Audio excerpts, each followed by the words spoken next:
For most of his life, Michael Jackson has been in the spotlight, most recently because of what has been described as bizarre behavior that has now led him to be charged with sexually molesting a 13-year-old boy. If convicted, he could spend 20 years in prison.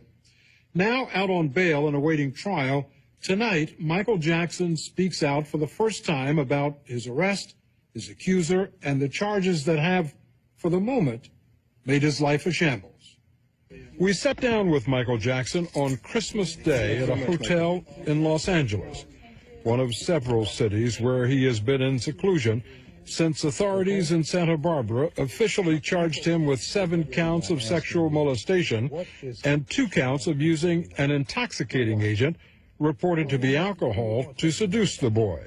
What is your response to the allegations that were brought by the district attorney in Santa Barbara that you molested this boy? Totally false.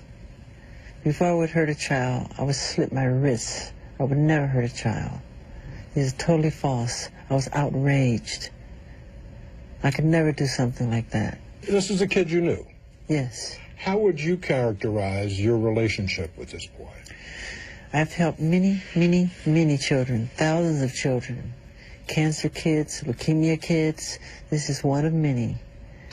Michael Jackson says his accuser is among thousands of children he's invited to his 2,600-acre Neverland Ranch in California to play in his amusement park, visit his zoo, watch movies, play video games, and feast on their favorite foods.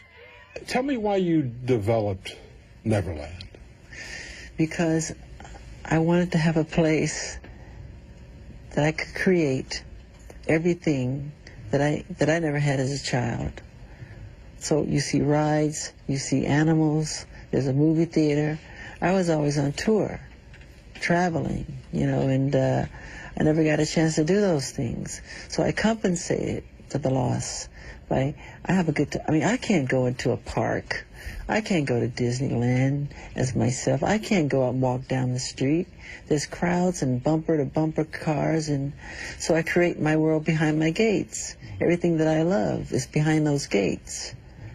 We have elephants and giraffes and crocodiles and every kind of tigers and lions, and we have busloads of kids who don't get to see those things. They come up, sick children, and enjoy it.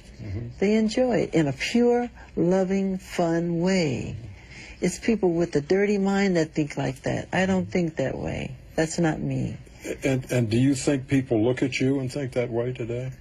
If they have a sick mind, yeah. And if they believe the trash they read newspapers, yeah. And it's not, just, remember something, just because it's in print doesn't mean it's the gospel. People write negative things because they feel that's what sells. Good news to them doesn't sell. And Jackson says his relationship with this boy he first met a year ago was positive. He says he was determined to help him with his battle against cancer.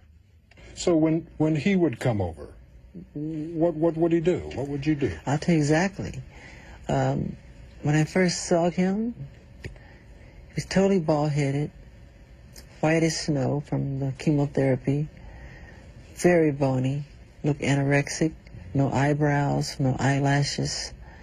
And he was so weak, I would have to carry him from the house to the game room or push him in a wheelchair to try to give him a childhood, a life, because I felt bad, because I never had that chance, too, as a child. You know, and so I know it felt like in that way, not being sick, but not having had a childhood. So my heart goes out to those children. I feel their pain. Jackson says he tried to help in the healing process by taking the boy around the grounds of Neverland to Jackson's favorite places. He had never really climbed a tree, so I had this tree that I have at Neverland. I call it my giving tree, because I like to write songs up there. I've written many songs up there. So I said, you have to climb a tree. That's part of boyhood. You just got to do it. And I helped him up, and once he went up the tree, we looked down on the branches, and it was so beautiful. It was magical. And he loved it. To give him a chance to have a life, you know, because he was told he was going to die. They told him, they told his parents to prepare for his funeral. That's how bad it was. And I put him on a program. I've helped many children doing this. I put them on a mentor program. The boy, whose name and face we're not revealing, has credited Michael Jackson's friendship and support with helping him to battle his cancer. Isn't that great? Not sick at all. No more cancer. And last February, in a British documentary that was filmed before the boy alleged he was sexually molested, he said that he had stayed overnight at Jackson's home many times and had slept in his bedroom. There was one night I stood in there, I asked him if I could stay in the bedroom. He let me stay in the bedroom. And I was like, Michael, you can sleep on the bed.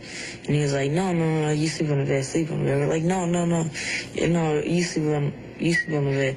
And then he finally said, okay, if you love me, you sleep on the bed. I was like, oh, man.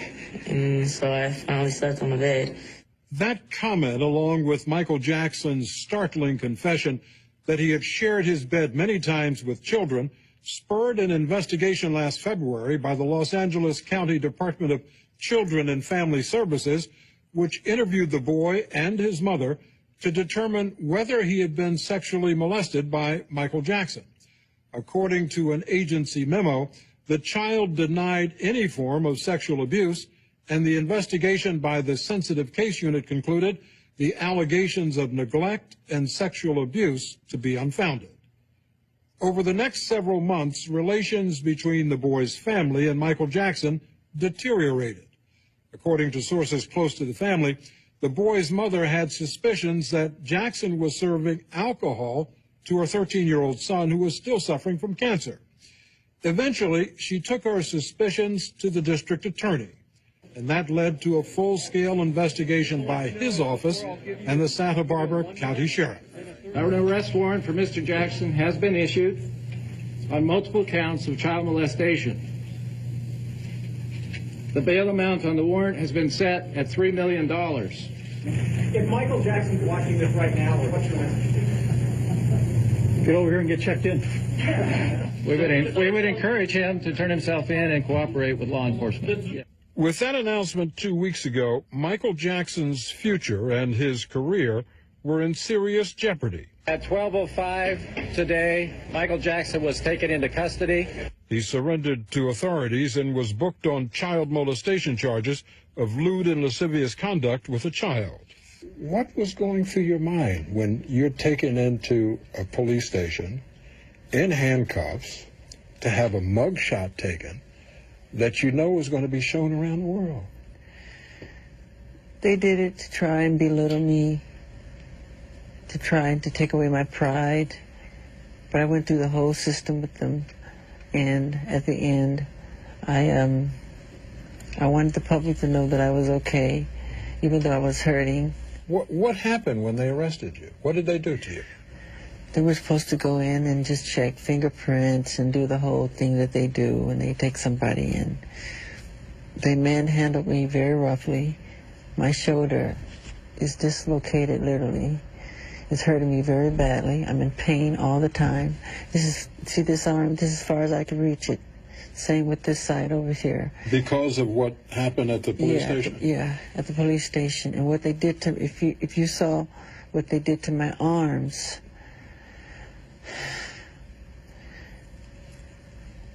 it was very bad what they did. It was very swollen. I don't want to say. But how You'll see. We were given this photograph said to be taken after Michael Jackson was released on bail.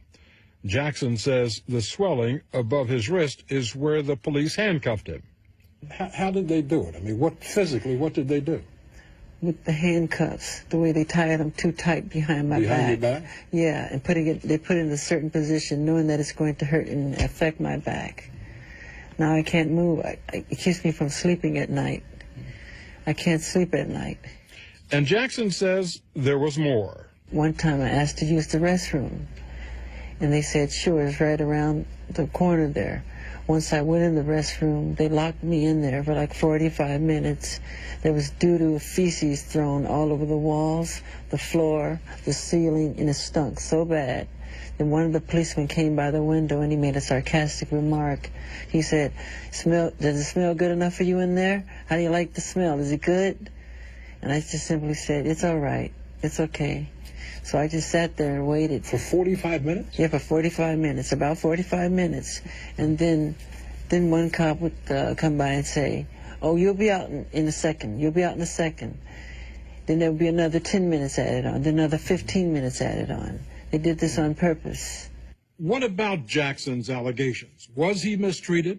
Did the police injure his arm and shoulder? Did they lock him in a bathroom for 45 minutes? To get answers to those questions, we made repeated calls to both the sheriff's office and the office of the district attorney. They declined our requests for an interview and referred us to the statement on their website which says about allegations of mistreatment, that is not true. It was the sheriff's deputies who executed the search warrant of the Neverland Ranch. How did you feel when they went into Neverland? I mean, with the search warrant? I mean, what were they looking for? What did they take? My room is a complete wreck. My workers told me, they said, Michael, don't go in your room. They were crying on the phone, my employees. They said, if you saw your room, you would cry. I have stairs that go up to my bed. And they said, you can't even get up the stairs. The room is totally trashed. And they had 80 policemen in this room, 80 policemen in one bedroom. That's really overdoing it. And they took knives and cut open my mattresses with knives. Just cut everything open. Did they take anything from Neverland? I'm not sure what they took. They never gave me a list. But you're saying that they destroyed your property? Yes, they did. And then what they did was they made everybody that worked at the property, they locked everybody out of the house. They had the whole house to themselves to do whatever they wanted. And they totally took advantage. They went into areas they weren't supposed to go into, like my office. They didn't have search warrants for those places. And they totally took advantage. And the room is a total wreck, they told me. And I don't think I want to see it. I'm not ready to see it yet. So you haven't been back there? I've been back there, but not in my bedroom. I won't live there ever again. I'll visit Neverland. It's a house now. It's not a home anymore. I'll only visit there. What time is it? Because I'm hurting. I don't feel good. In a moment, Michael Jackson tells us why he still believes it's appropriate to have children sleep in his bed. And he lashes out at the family whose child he's accused of sexually molesting. More of Michael Jackson's story when we return. This is not the first time Michael Jackson has been accused of child molestation. 10 years ago, he was accused of sexually abusing another young boy. However, after that boy refused to testify, and after Jackson paid the boy's family millions of dollars to settle a civil lawsuit, Jackson was never charged. Although the family in the current case against him has filed no lawsuit and says it does not intend to, Michael Jackson is still suspicious of their motives. Greed, money, somewhere greed got in there and somebody, I can't quite say, but it has to do with money. It's Michael Jackson. Look what we have here. We get money out of this. That's exactly what happened. What I don't understand is why today, and I know you say it's money, but who? I mean, why would he turn around and say, Michael Jackson sexually molested me, if it weren't true? Because parents have power over children. They feel they have to do what their parents say. But money is the root of all evil, as you know. The love of money is the root of all evil.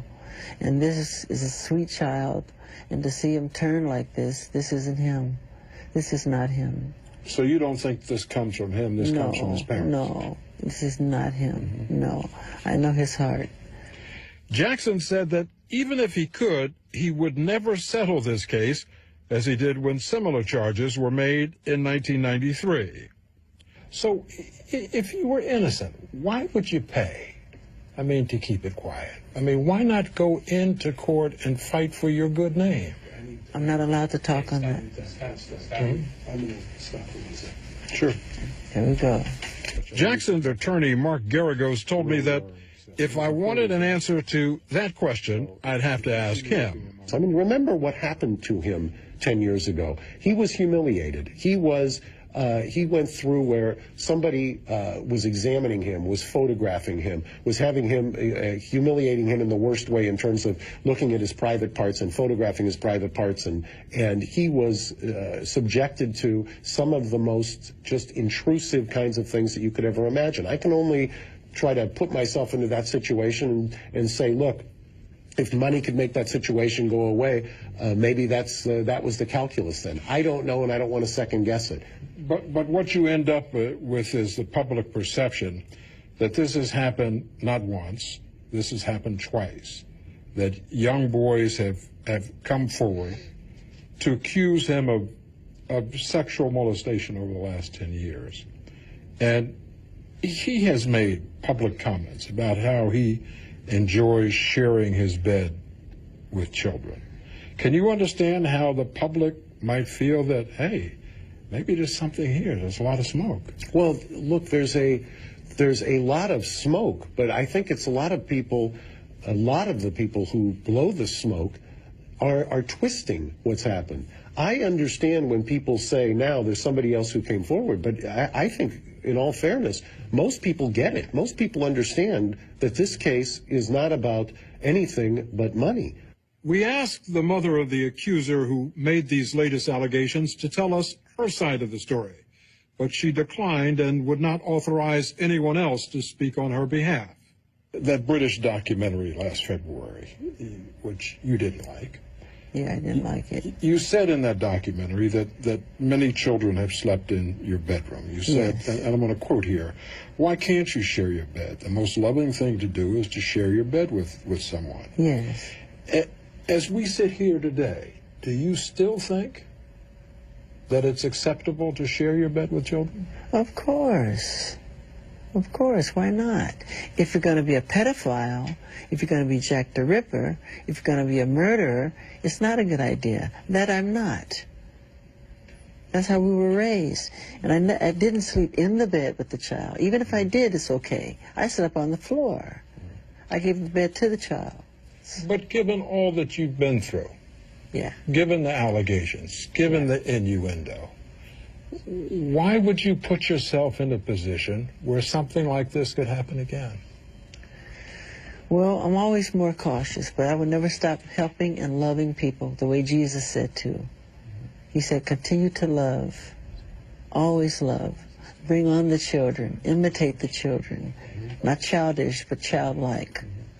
That may sound naive, but Jackson attorney Mark Garrigo says they did take precautions. They were at all times during that February 7th to March 10th period of time, whenever Michael was there was always a third party around, always. What about the allegation that some kind of intoxicating agent, said to be wine, was given to this child to make him more pliable? Ludicrous. I mean, it's ludicrous on its face. There are in excess of 100 employees at any one time at that ranch. There is full-time security at that ranch. There are people who are there at all times, day and night, 24/7, who are specifically instructed to make sure that people don't do that. The kids are nowhere near alcohol or liquor.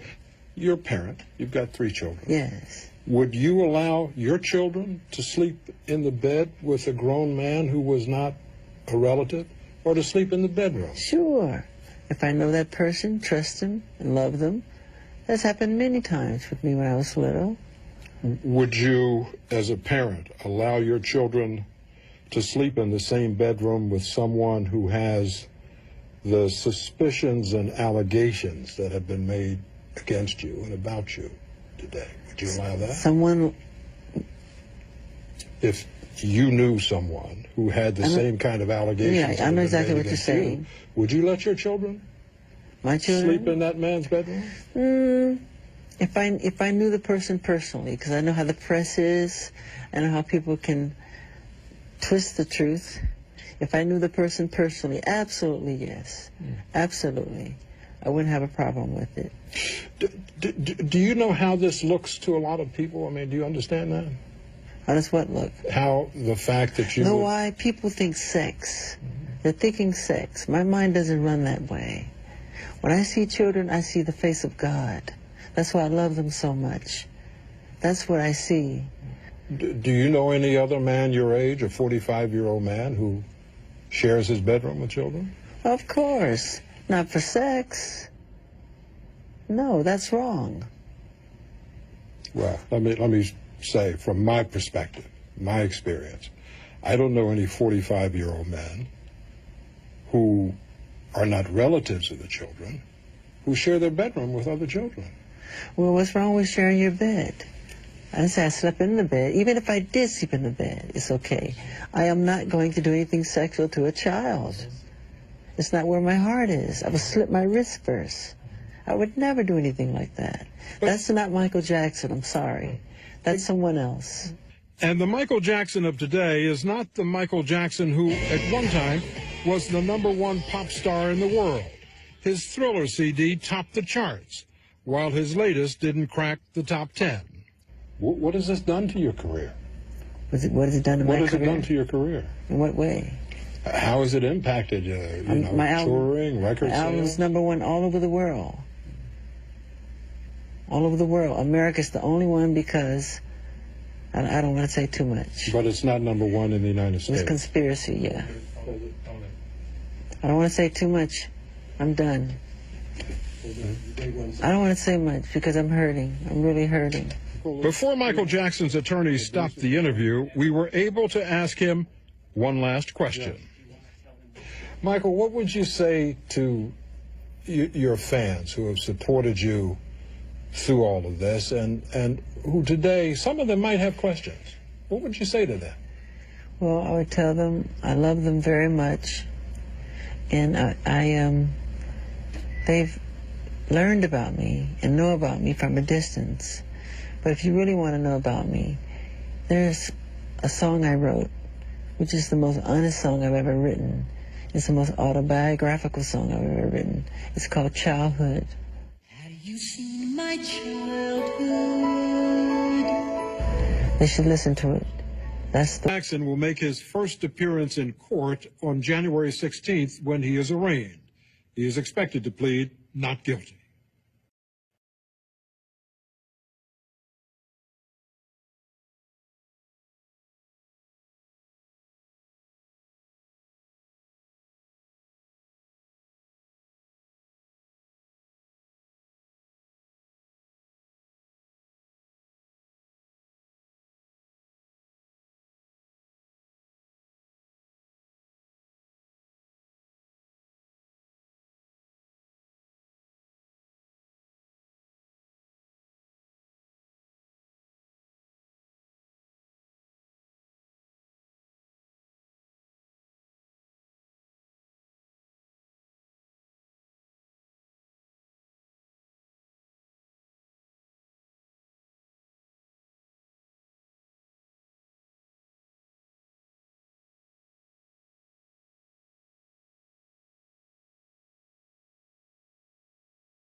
You may already know, after my tour ended, I remain out of the country undergoing treatment for a dependency on pain medication. This medication was initially prescribed to see the excruciating pain that I was suffering after recent reconstructive surgery on my scalp. There have been many disgusting statements made recently concerning allegations of improper conduct on my part. These statements about me are totally false. As I have maintained from the very beginning, I am hoping for a speedy end to this horrifying experience to which I have been subjected. I shall not in this statement respond to all of the false allegations being made against me, since my lawyers have advised me that this is not the proper forum in which to do that. I will say that I am particularly upset by the handling of this mass matter by the incredible, terrible mass media. At every opportunity, The media has dissected and manipulated these allegations to reach their own conclusions. I ask all of you to wait and hear the truth before you label or condemn me. Don't treat me like a criminal, because I am innocent. I have been forced to submit to a dehumanizing and humiliating examination by the Santa Barbara County Sheriff Department and the Los Angeles Police Department earlier this week. They served a search warrant on me which allowed them to view and photograph my body, including my penis, my buttocks, my lower torso, thighs, and any other area that they wanted. They were supposedly looking for any discoloration, spotting, blotches, or other evidence of a skin color disorder called vitiligo, which I have previously spoken about. The warrant also directed me to cooperate in any examination of my body by their physician to determine the condition of my skin, including whether I have vitiligo or any other skin disorder. The warrant further stated that I had no right to refuse the examination or photographs, and if I failed to cooperate with them, they would introduce that refusal at any trial as an indication of my guilt. It was the most humiliating ordeal of my life, one that no person should ever have to suffer. And even after experiencing the indignity of this search, the parties involved were still not satisfied and wanted to take even more pictures. It was a nightmare, a horrifying nightmare. But if this is what I have to endure to prove my innocence, my complete innocence, so be it. Throughout my life, I have only tried to help thousands upon thousands of children to live happy lives. It brings tears to my eyes when I see any child who suffers. I am not guilty of these allegations, but if I am guilty of anything, it is of giving all that I have to give to help children all over the world. It is of loving children of all ages and races. It is of gaining sheer joy from seeing children with their innocent and smiling faces. It is of enjoying through them the childhood that I miss myself. If I am guilty of anything, it is of believing what God said about children. Suffer little children to come unto me, and forbid them not, for such is the kingdom of heaven. In no way do I think that I am God, but I do try to be God-like in my heart. I am totally innocent of any wrongdoing, and I know these terrible allegations will all be proven false. Again, to my friends and fans, thank you very much for all of your support. Together, we will see this through to the very end. I love you very much, and may God bless you all. I love you. Goodbye.